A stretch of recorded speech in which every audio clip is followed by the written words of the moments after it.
Is the story of Sodom and Gomorrah true? Over 3,900 years after the events, archaeological discoveries, newly found ancient historical records, and up-to-date scientific analysis are all marrying to present hard evidence that the biblical account of Sodom and Gomorrah is stunningly accurate. Our investigations start at the Dead Sea, which is the lowest point of altitude on Earth, 417 meters below sea level, 67 kilometers long, and 18 kilometers wide. Its salt level is 6 times higher than any ocean. Fish that stray into it die, and a human being will float in it without any other buoyancy aid. Since ancient Egyptian times until the present day, the area has been known for its rich minerals, which are famous for their medicinal properties. In the 1940s, the Dead Sea water level was rising, but today it is said to be evaporating at an incredible 25 centimeters a year. Although rain falls here for 7 months annually, the total is less than 50 millimeters, 2 inches a year. It was in this region that the Bible and other historical documents describe a devastating act of destruction, where several small cities were thoroughly destroyed, and their wicked activities. But not until a thorough investigation of the facts had been established. Then the Lord said, "The outcry against Sodom and Gomorrah is so great, and their sin so grievous, that I will go down and see if what they have done is as bad as the outcry that has reached me. If not, I will know." There were 5 wicked cities known as the cities of the plain, cited in both secular and biblical history. Sodom and Gomorrah are 2 of these cities. Josephus states there are still the remainders of that divine fire, and the traces or shadows of the 5 cities are still to be seen. Historian Jonathan Gray reports that strangers to Sodom were enticed into the city, kidnapped, and then chained up in the square and starved to death for the amusement of the populace. In his passion for truth, businessman Simon Brown sold his enterprise and has now devoted his life into establishing the facts about Sodom and Gomorrah. I read some astounding research. I was amazed at what was being said about Sodom and Gomorrah. Whenever I brought the subject up, my friends gave me a wide berth, and professing Christians just went quiet. Many people thought it was a money-making scheme, but no one I knew was aware of these discoveries. I decided I had to find out for myself. So I went on my own at first.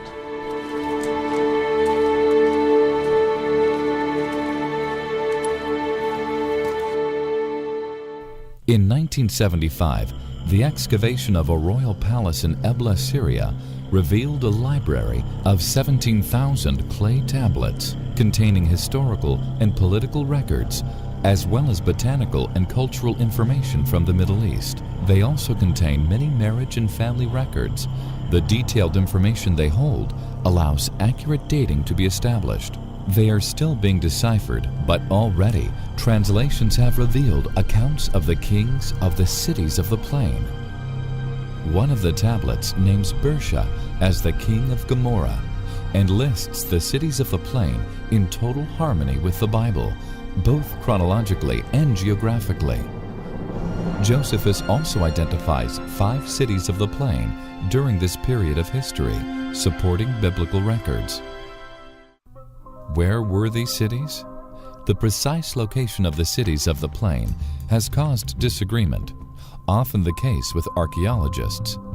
Some believe they are on the eastern shores.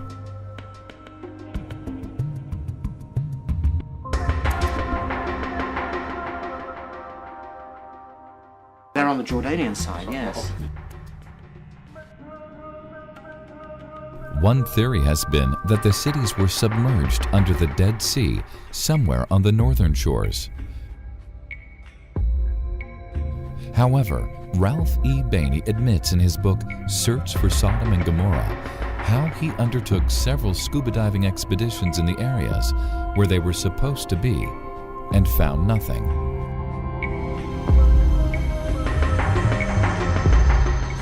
Yeah, well, if you accept the biblical account, there are two statements that challenge that location. Before the angels started the destruction of the cities, Lot persuaded them to allow him, his wife, and his daughters to escape the city of Bela, or Zor as it was renamed. Zor, or El Safi as the Arabs now call it, is a short distance from the south coast of the Dead Sea. Lot couldn't have seen Zor from the northern coast, and the Bible says it only took them a day to escape there, an impossible journey on foot in a day. Also, after the destruction of the cities, Abraham rose early and went to the place where he had previously stood before the Lord. He saw the smoke rising from the destruction. Even if Abraham hadn't gone any distance in conducting the angels from Mamre, from there, it's easy to see the plains in which Zor, Sodom, and Gomorrah were located, and to see smoke rising would be easier still. There is another point to consider about the cities, and that's the architecture. There are several references to Canaanite cities having high walls, or very high walls, or walls up to the sky. I accept that Zor and Sodom weren't geographically in Canaan, but Zor was only a short distance from the border. Perhaps 8 kilometres, and Sodom would be even closer. The architecture isn't going to change that much in such a short distance, especially when you consider that the land character is the same. And because of the frequent wars, high fortified cities were essential. The Dead Sea may be evaporating now, but it's hard to think it's ever sunk 20 metres, which is the height of some of these walls. If these cities had been submerged, there'd be clay, lots of clay. But there's no clay, it's all ash. During the third millennium, the conditions in that region were wetter and cooler than they are today. So the Dead Sea would have actually been higher, much higher than it is today. So that, as I say, these cities, or these archaeological sites, which are now many, many meters above the level of the Dead Sea, were at that time on its shore. So the sea has actually sunk over time. So there's no reason to suppose anything would be underneath the Dead Sea. I believe these cities have never been submerged. People began to think Simon had gone a little strange. Emma, his wife, was both afraid of flying and a bit scared of the Middle East situation, nor was she as convinced about this as Simon was. So, on the 25th of October 2005, Simon made his first trip alone. Arriving mid-afternoon and jet-lagged, a trip to the Dead Sea wasn't feasible that day. So, being a new Christian in the Holy Land, he took in some sights.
The next day, he hired a taxi and headed for Mount Masada and the site of the city of Gomorrah. Approaching the tip of the Dead Sea, they passed high white-walled cities 35 kilometers before Masada.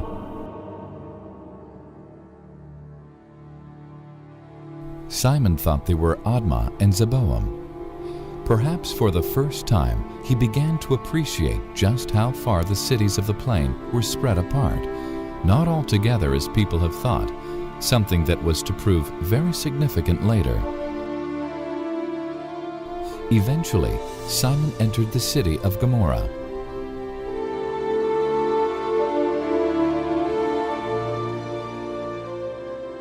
Deadly quiet, with no wind, and no birds singing.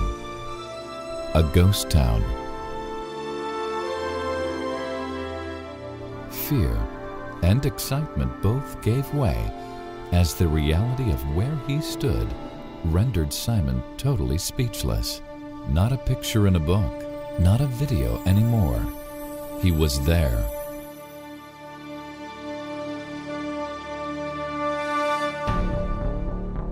But who would believe him? He needed proof. An urgent frenzy came over him. He recalled the documentaries he had watched and began searching for brimstone, urged on by a comment that his wife Emma had made. You'll never doubt God again if you find some brimstone, brimstone, brimstone. Simon dug with his bare hands for 20 minutes, but he found nothing.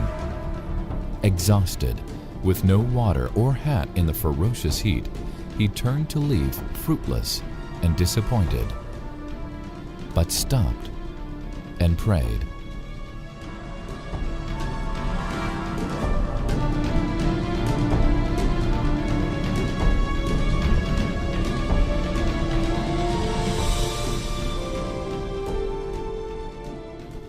And there it was.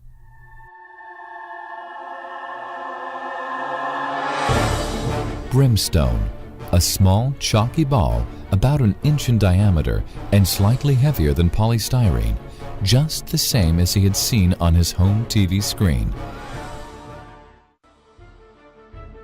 He took a piece of the ashen walls, packed them both carefully, and returned to the taxi. In the privacy of his hotel room, Simon wanted to prove to himself he had the genuine article. A simple test left him in no doubt, and he returned home full of excitement. Despite carrying a plastic bag with white powder in it, the wall sample was already crumbling, and a box with some strange rock balls, Simon miraculously cleared customs. At home, a reception committee was waiting for him. His wife and daughter, still a little skeptical, waited for him to reveal his finds, and like a magician, Simon produced his sulfur jewel. He ushered his audience around him and showed them the same test he had conducted in the hotel. I was really excited that Dad was coming home from Israel because he'd phoned us up and told us about all the discoveries that he had made. And as soon as he got home, he took us into the kitchen and he took out these balls of sulfur, and there's 2 or 3 seconds after he lit it, me and Mum had to run out because the fumes were so choking, and seeing those balls of sulfur helped me really believe in Sodom and Gomorrah. It was becoming obvious that scientific analysis was needed.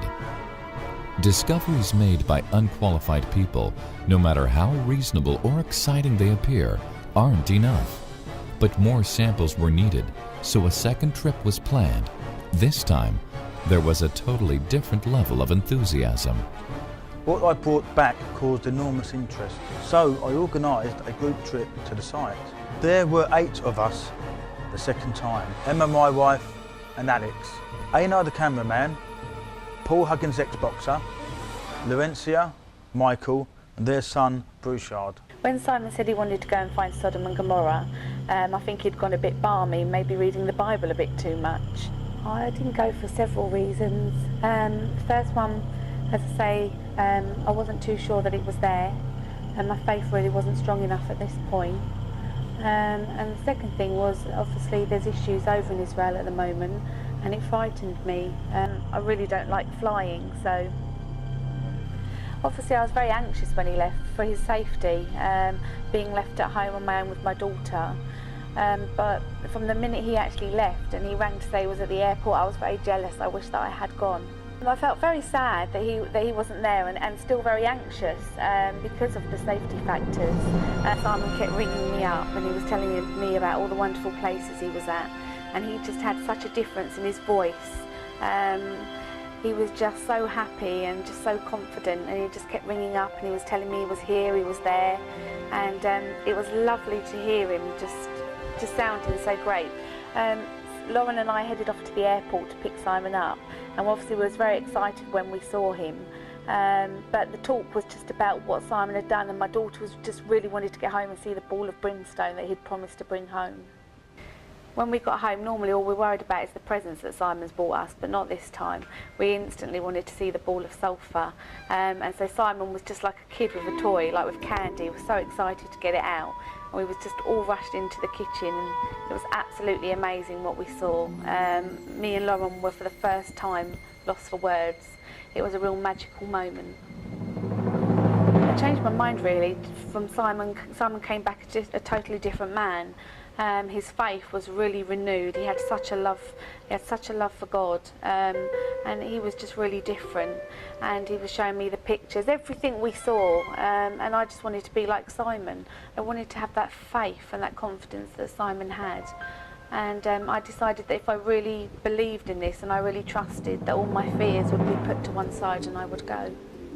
On the 29th of February 2006, 8 people with very mixed feelings of excitement, bewilderment, and still with fears of flying and other potential dangers, boarded a flight to Israel. Questions arose. Was there more to see? Where was Sodom? Could it be seen? Wasting no time on the first day, the party headed straight for the site of Gomorrah.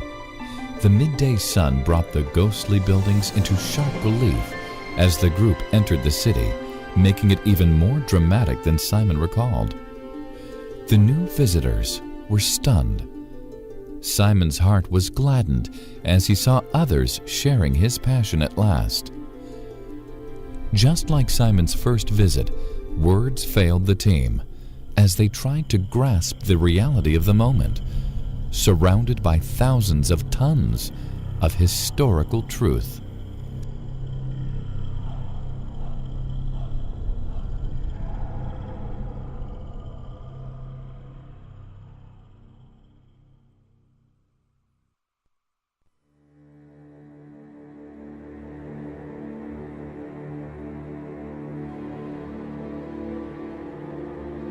Still in awe, everyone turned their attention to finding brimstone samples.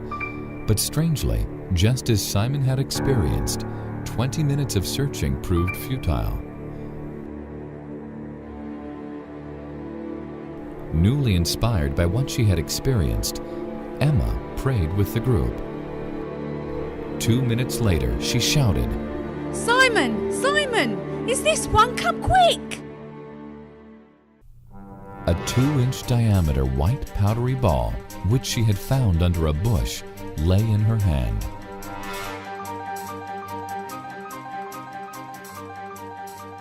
Everyone gathered as the first trophy of their visit was identified. Brimstone, bigger than any that Simon had found.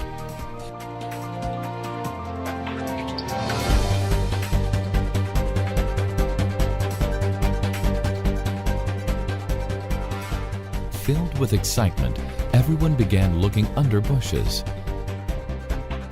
Suddenly, it was everywhere, like strawberry picking, bigger and bigger samples.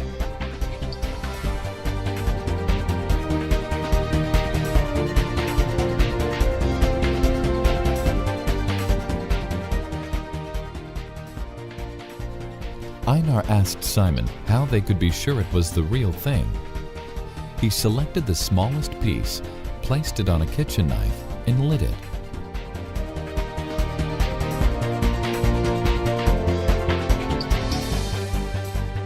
Now everyone had seen the proof for themselves.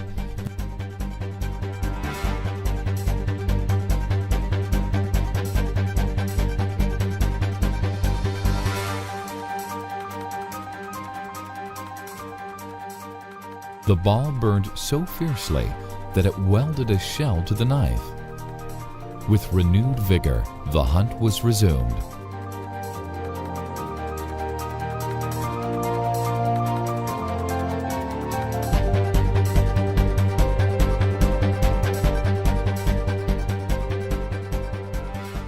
While the others searched, Simon picked up another piece of rock.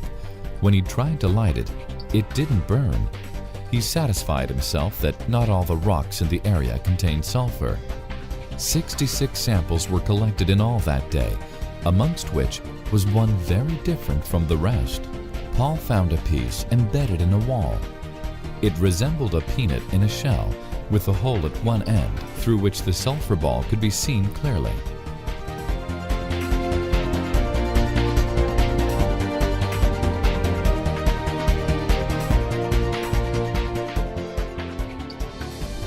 Fired into the wall at a phenomenal velocity, the sphere burning at a ferocious heat had melted the wall around it, creating a brown husk before it was extinguished, starved of oxygen.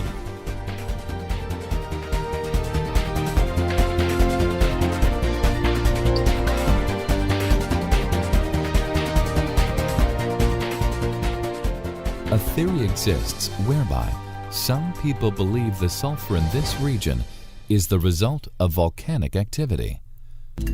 Other theories involving volcanoes and explosions emerged as scientists were contacted, but we will address this later. Thrilled and exhausted, the ecstatic team hardly noticed the 1-hour journey back to their hotel.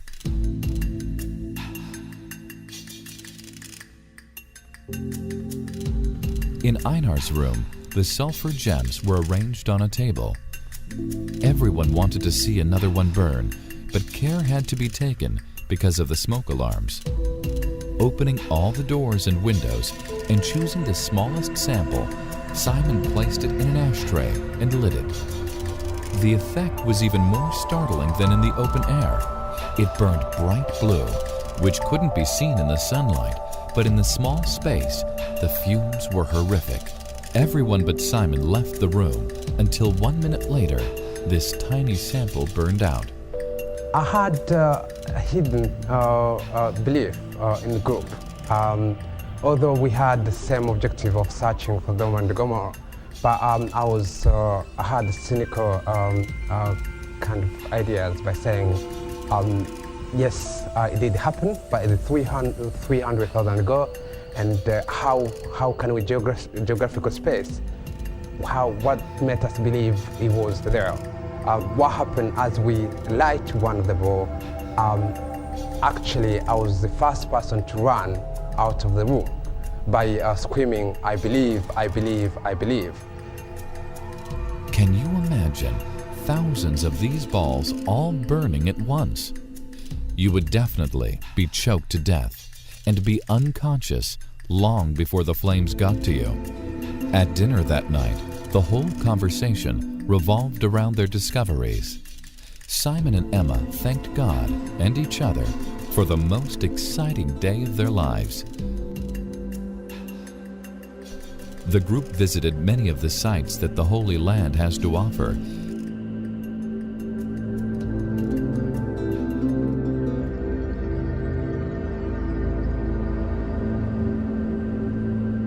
And they had a bit of fun too.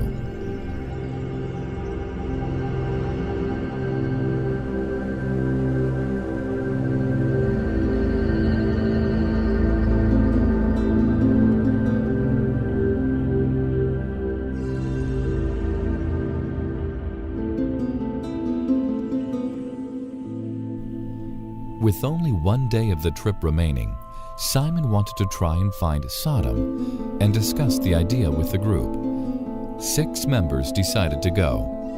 Transport was found and they set off for the southern shores of the Dead Sea. About 35 kilometers past Gomorrah, they found a road sign reading, "For Mount Sodom." The party disembarked and began to scale the hill. Not being experienced mountaineers and all having different levels of fitness, they were soon separated. Paul was well ahead of Simon, whilst the others lagged behind him.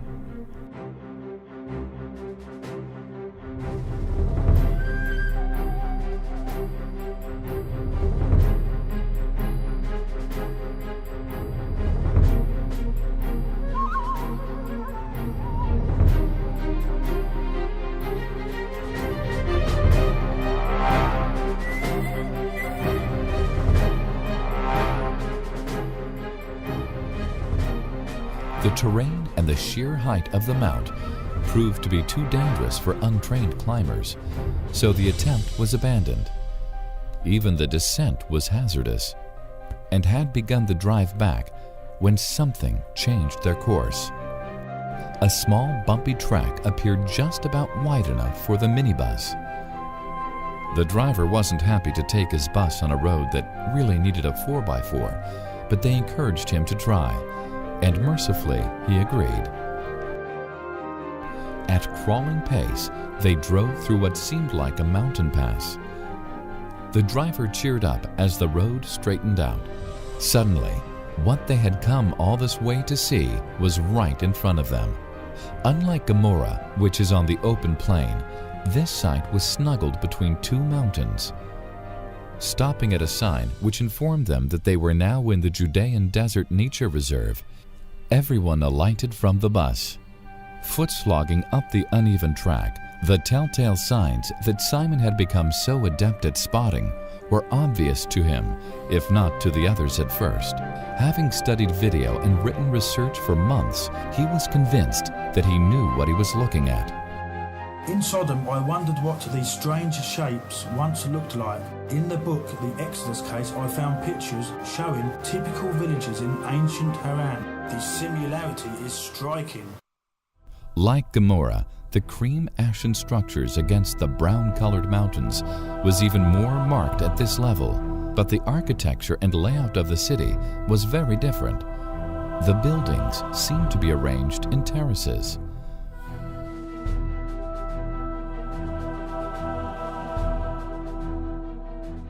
They came to a large construction. It looked like the ruins of a fortress. The base reflected the style of buildings in Gomorrah, but part of it was topped with a stone wall.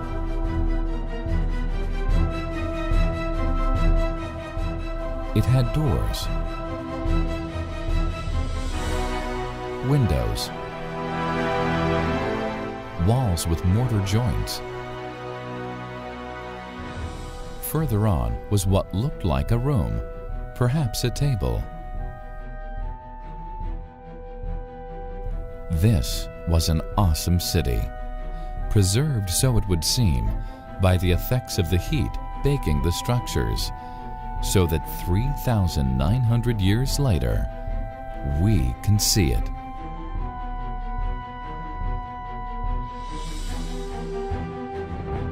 If he condemned the cities of Sodom and Gomorrah by burning them into ashes and made them an example of what is going to happen to the ungodly,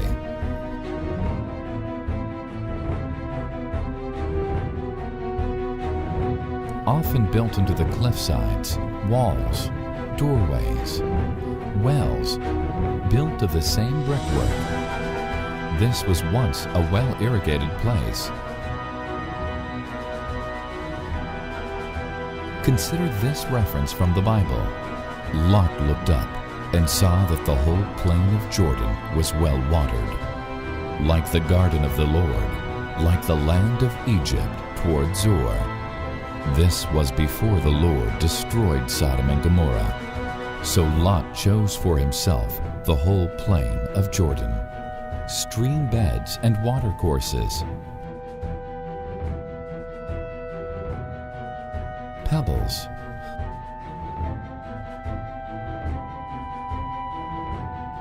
water in abundance running right through the city, dams directing water sometimes under buildings, structures lining the banks of the streams, fossils, some that looked like mussels, fused together by what appears to be a great burst of heat. the constant clarity of the difference in color between the buildings and the background. Even today, Middle Eastern cities make use of cliffs and mountains to build houses into. Water sources always attract construction, especially in countries where watered areas are of great value. Man has always demonstrated his religion on high places.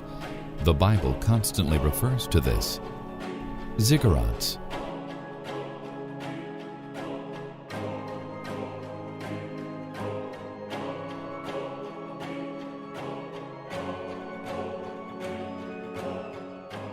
Sphinxes.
Thousands of tons of touchable, visible history, but perhaps still not enough to convince a scientific generation like the one we live in today.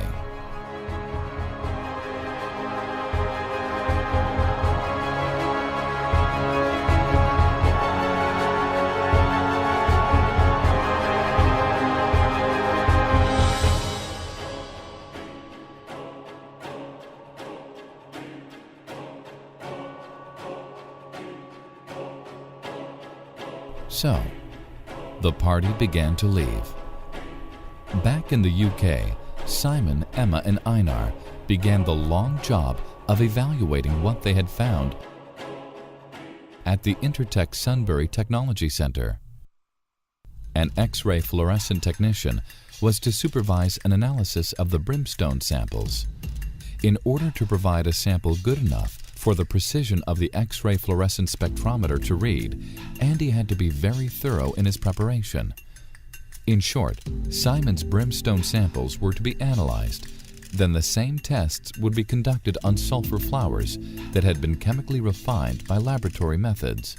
Sulfur flowers are the purest form of the element available today, being over 99% pure.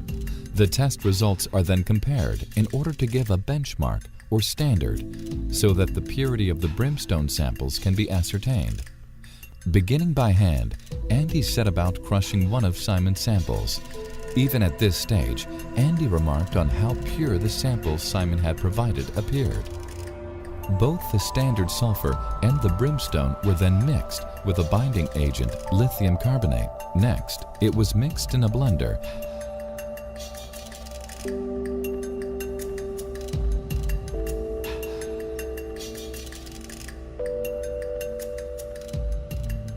and then pressed in a machine to a compression of 40 tons.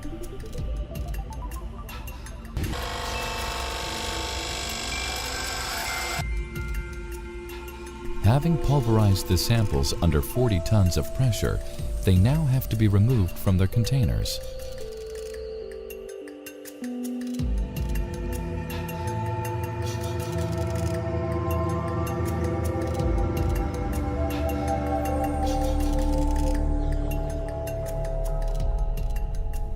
What they are left with is this. 6 samples for analysis have been prepared. 3 of the standard sulfur flowers and 3 of Simon's samples, a bit like slides for a microscope, but much more precise. Andy has achieved 2 things in his preparation. Firstly, he has produced samples that are homogenized, that is to say, of a uniform consistency over the whole surface of the preparation, so the X-ray fluorescence spectrometer will have a very even sample to look at.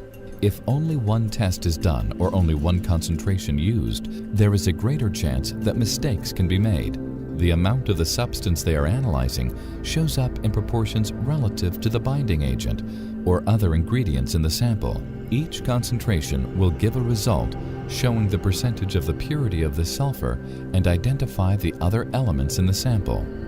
If the percentages are about the same, we can trust the results to be accurate. I'm getting high results of the sample. Yes. Nothing can be 150% of itself, can it? What was happening was difficult to grasp. But if you're finding it actually sort of embedded in walls and things like that. You have to cut them out with the walls. Right. No. Yeah, my husband spent an hour cutting out Right. one out of actual rock where it was just so embedded in the rock that you Right. couldn't actually pull it out. Right. I've got a prize specimen at home. It's about the size of my fist. Right. And I cut it right out the rock, and I stood in the rock, left it in there, it's come down. Right. And embedded itself. Right. It may have burnt for some time, and then. Yes. Yeah, because the outside probably would be very hot, and therefore it would burn then. Yes. No, I haven't seen anything like that. Emma had questions also. Could this possibly have been volcanic activity? Mount Sodom may be a salt dome, another natural source of sulfur. However, if that were the case, a substrata of crystalline sulfur would be the kind we would discover there. Or possibly it is volcanic. But even if it is a long way from the city, too far away to have volcanic debris land on it, even less likely to be embedded in walls. And the volcano, when it erupts, chooses 5 cities separated by sometimes 30 or 40 kilometers to deposit its contents on. Volcanic debris stays local to the volcano. It doesn't jump over huge areas, leaving them untouched. And it doesn't choose the element of sulfur out of its lava to fireballs into walls at high velocity. The chances of volcanic action doing all these things is very remote. Finally, Andy came up with a test result that he could accept. Yeah, it's a little bit lower than the standard, so I would say 94% sulfur. Perhaps the samples Simon brought were too pure for the extremes of the X-ray apparatus to read. The group visited other establishments, including the British Museum, in their quest for answers. As can be expected, there are differences of opinion. I mean, I think what I'm saying is that the overall structure that you see here is completely natural, is a geological formation. Basically. Okay, that's again, it looks very odd, but it's a natural formation. And it's caused by a combination of water erosion, but also wind as well. As you've probably realised, it can get very windy in that area as well. It's almost a sandblasted effect. Jonathan suggested that an industrial accident might explain the presence of the sulfur balls. But when undoubtedly these industries were being conducted, certainly bitumen processing was being conducted around the shores of the Dead Sea, maybe sulfur processing too.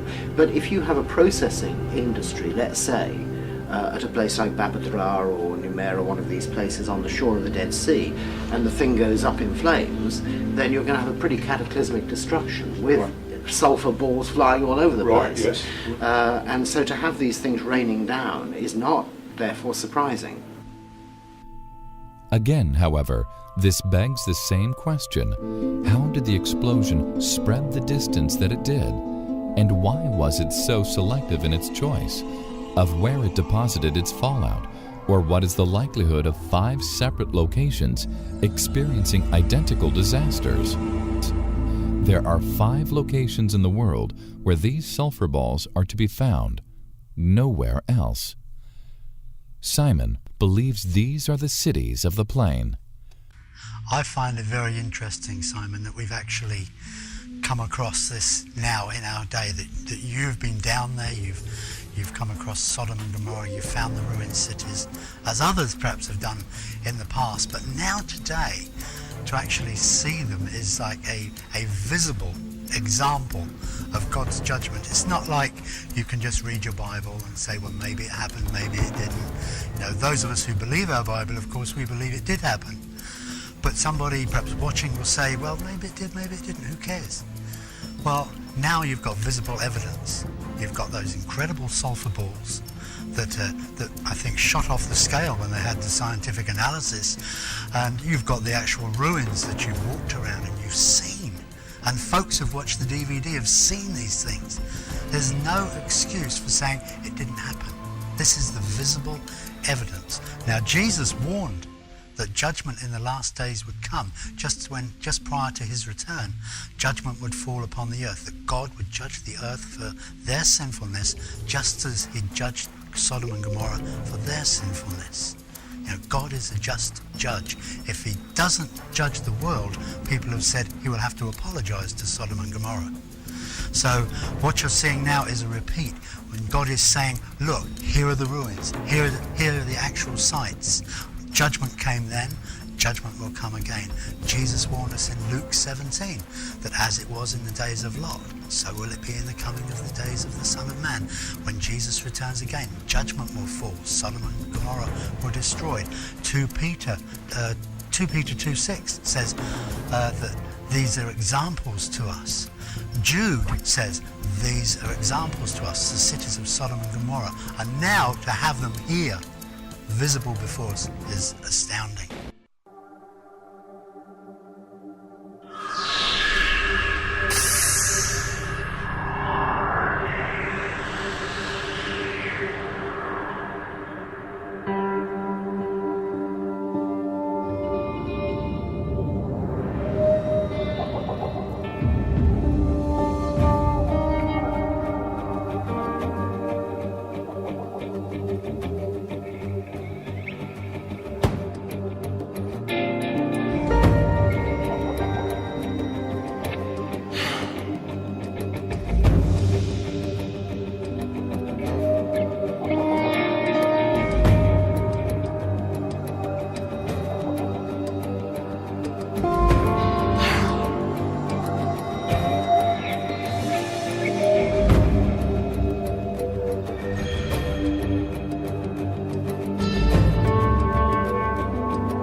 So, drawing from all of the resources we have used, what have we discovered about this story?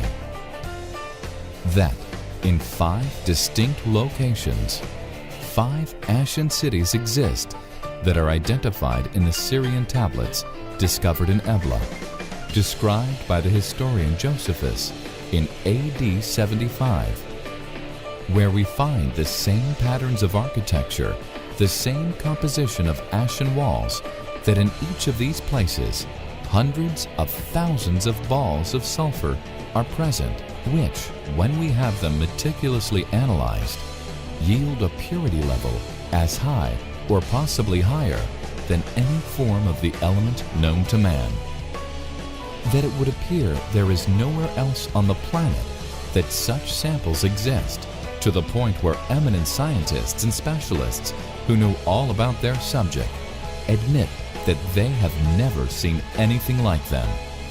That natural disasters like volcanic activity or industrial accidents fail to explain adequately the baked ash, or the hundreds of thousands of sulfur missiles burning at temperatures that cannot be calculated with modern machinery, that have been embedded in walls and sprayed around the close proximity of these 5 cities, so selectively that no trace of them exists in the terrain in between the 5 sites whatsoever, and above all, that a detailed description of the events, the locations, the substances, and the reasons why this all happened exists in the Bible that we hold in our hands today, that fits together perfectly in the minutest detail, endorsed by clay tablets as clear as the Dead Sea Scrolls' first-century historians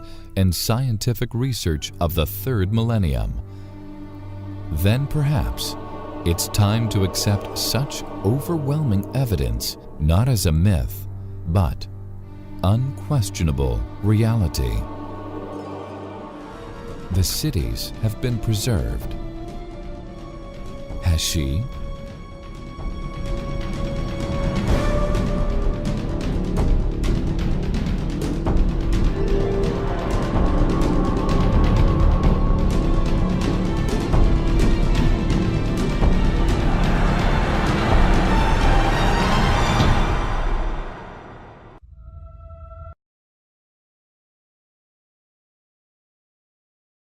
Give us this food. I am the bread of life. Those who come to me will never be hungry. Those who believe in me will never be thirsty. Now I told you that you have seen me, but will not believe. Everyone whom my Father gives me will come to me. I will never turn away anyone who comes to me, because I have come down from heaven to do not my own will, but the will of him who sent me. And it is the will of him who sent me that I should not lose any of all those he has given me, but that I should raise them all to life on the last day. For what my Father wants is that all who see the Son and believe in him should have eternal life. And I will raise them to life on the last day.